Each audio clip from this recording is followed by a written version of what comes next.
Donald Trump knows how to make a splash, but even by his standards, this sacking was dramatic. After months of public bickering with the Secretary of State, Trump fired Rex Tillerson live on Twitter, sending political pundits into a tizzy. Why and why now, they asked.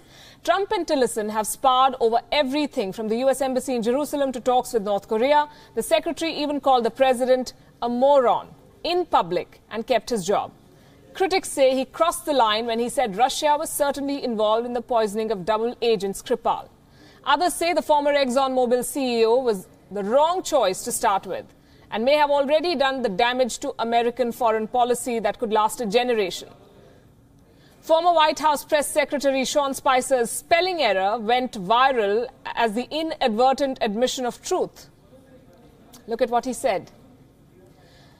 Others, like Democratic leader Nancy Pelosi, say the sacking has undermined the position of America's Secretary of State, and I'm quoting, "Whenever Secretary Tillerson's successor goes into meetings with foreign leaders, his credibility will be diminished as someone who could be here today and gone tomorrow." Sure enough, foreign offices around the world are assessing the impact of this firing on bilateral engagements and checking the credentials of Tillerson's successor, CIA Chief Mike Pompeo.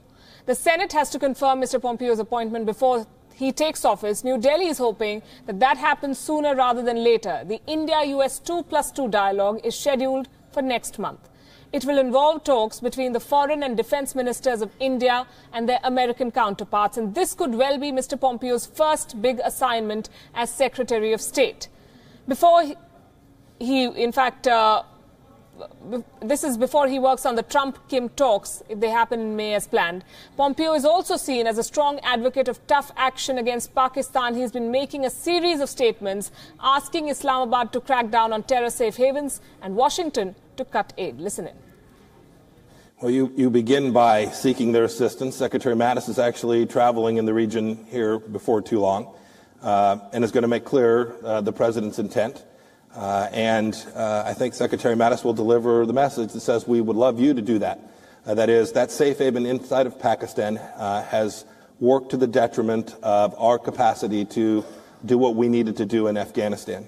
And in the absence of the Pakistanis achieving that, we're going to do everything we can to make sure that that safe haven no longer exists. We see the Pakistanis continuing to provide safe harbor havens inside of Pakistan for terrorists who present risk to the United States of America.